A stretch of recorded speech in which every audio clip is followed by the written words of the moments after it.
At the start of the movie, we meet a hacker who receives a call from a man named Frankie. Frankie assigns the hacker a task to hack into the bank's servers. As soon as the order is given, the hacker gets to work, and within just 10 minutes, he successfully hacks all the bank's servers. Following that, he starts transferring hundreds of millions of dollars from the bank into Frankie's account. Now, the scene cuts to a cybersecurity company, where the employees are busy trying to prevent the cyber attack on that very bank, which Frankie orchestrated. All the cybersecurity employees are attempting to stop this cyber attack, but they are failing miserably. No one can break the hacker's codes. With each passing minute, millions of dollars are being drained from the bank's account. Now, we see the chief of the cybersecurity company, who is none other than Frankie himself. Frankie has hacked his own client bank through another employee without any of the company's employees being aware that their boss is involved. They are working hard to stop the cyber attack, and when they are about to give up, they call in Kevin, who is considered a genius in software. At the time, he is on vacation due to his daughter's heart surgery, but he rushes back to the office upon receiving the emergency call. Upon arriving at the office, he sees the situation is dire. The employees are trying to stop the cyber attack, but no one is able to do anything because the bank's server is fully under the hacker's control. Initially, Kevin tries to use some coding techniques to prevent the hack,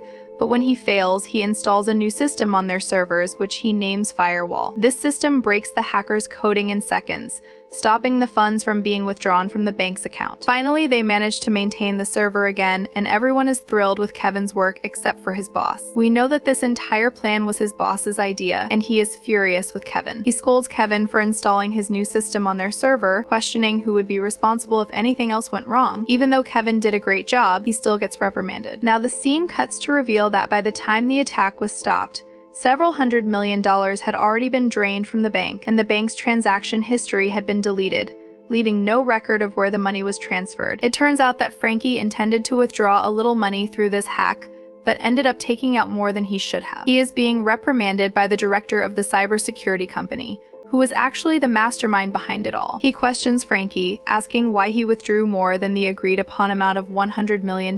Frankie replies, "Because I needed some for myself too." His boss is furious at Frankie's attitude, but the twist in the story is that his boss was also working for someone else. The money laundering mafia, a major gangster, has kidnapped Chain. He asks Frankie why he withdrew more money than targeted. Confused, Frankie explains that he didn't take out more, Frankie did. Upon hearing this, the gangster instructs him to invite Frankie and his family to dinner. Frankie is hesitant because he knows the gangster will do something wrong, but to blackmail him, the gangster brings Chain's brother. His men cover Chain's mouth with a plastic sheet and begin to suffocate him right in front of Frankie. Desperate, Frankie calls to invite Frankie to dinner. Frankie agrees, but on the way, the gangster's men hack his car. They lock all the doors and accelerate the speed. Frankie, who is driving at the time, is confused about what's happening to his car. When he tries to hit the brakes, they fail, and their car crashes horrifically. No one knows who is behind the accident to the outside world.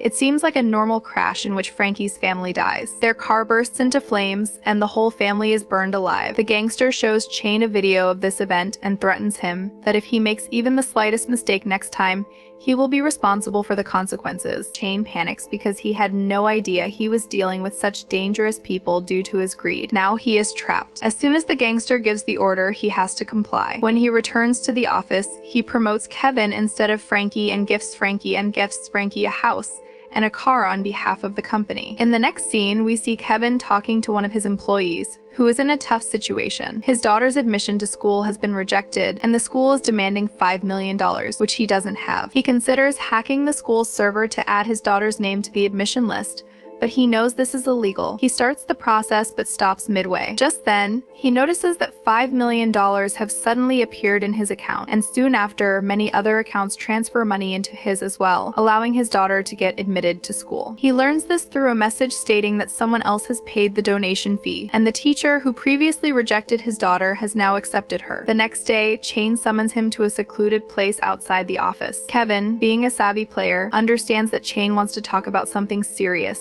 so he already has his phone set to record. Chain reveals everything to Kevin, admitting that he orchestrated the cyber attack on the bank and that he was the one who transferred money into Kevin's account. He claims that he is also responsible for his daughter's admission and promises that if Kevin supports him, double the amount currently in his account will be transferred. However, Kevin, being an honest man, rejects the offer and threatens to report everything to the police. Chain realizes that Kevin might have recorded everything as evidence. He quickly snatches Kevin's phone from his pocket. He throws all all the evidence he had against Chen into the water, destroying it completely.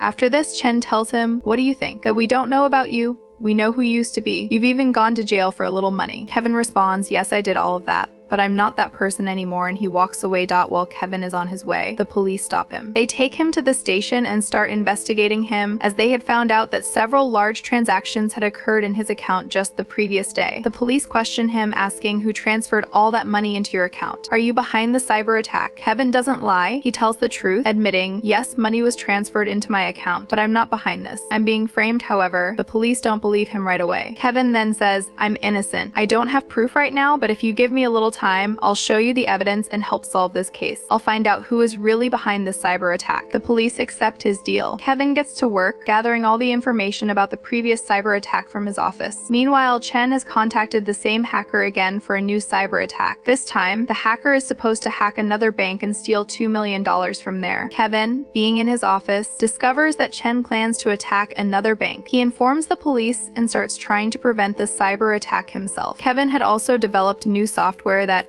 once installed in the bank's server, would not only stop the hack, but also collect all the information about where the attack originated from and where the stolen money was supposed to be transferred. Now, Kevin has the evidence he needs against Chen and proof of his own innocence. He heads to the police station with this proof, but on the way, gangsters capture him, throw him into a van, and take him somewhere. However, Kevin is strong. He fights off the gangsters, breaks out of the van, and heads to the police station. Just as he is about to hand over the evidence to the police, his wife arrives with terrible news: their daughter has been kidnapped. She had received a message saying that if Kevin deletes all the evidence against Chen, their daughter would be returned safe and sound. Despite not wanting to, Kevin decides not to hand over the evidence to the police. He goes to his office and gives everything to Chen. Chen then instructs Kevin to restore the bank system to how it was before so he can complete his mission of stealing the illegal money. Kevin starts doing the work but uses his hacking skills to locate his daughter. He sends the location to his wife, who immediately rushes out to rescue her. Their daughter was being held in a strange storage area inside a trunk, and her health had severely deteriorated. Kevin's wife takes her to the hospital, but the police arrest Kevin, having learned that he broke his deal by not handing over the evidence and instead using it to save his daughter. When Frankie hears that his wife has been arrested and his daughter is ill, he becomes extremely troubled. He no longer has any evidence against Chen,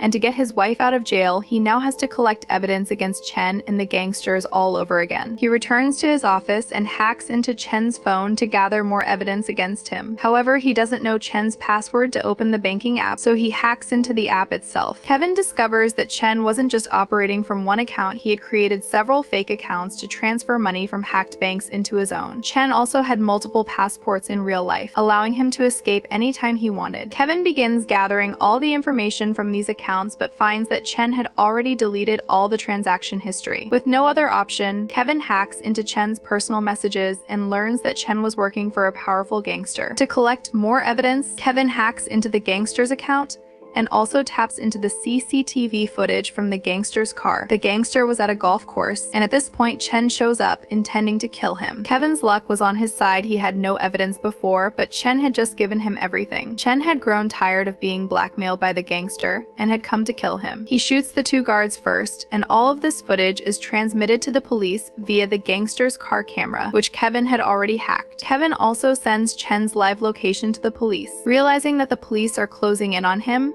Chen attempts to escape in his car, but the police pursue him. Chen quickly realizes that his phone must have been hacked, so he throws it out of the car and Kevin can no longer trace his location. Kevin feels trapped and uncertain of what to do next. He then recalls seeing a specific medication in Chen's cabin, the same one Kevin used to order for his daughter. Kevin hacks into the delivery company's server and finds Chen's home address. It was an unusual location, not the kind of place one would expect someone to live. Upon entering the building, Kevin discovers a sick boy lying in a room. This was Chen's brother, whom the gangster had captured earlier in the movie to blackmail Chen. Finally, Kevin now had Chen. He immediately sends the location to the police. Knowing that the police could arrive at any moment, Chen attempts to flee, but Kevin stops him. A fight breaks out between the two, and Chen tries to shoot Kevin. Unfortunately, the bullet hits Chen's brother instead. Before Chen could fire a second shot at Kevin, the police arrive and arrest him. Chen is taken into custody, and all charges against Kevin are dropped, clearing his name. Now, Kevin is free to live a peaceful life,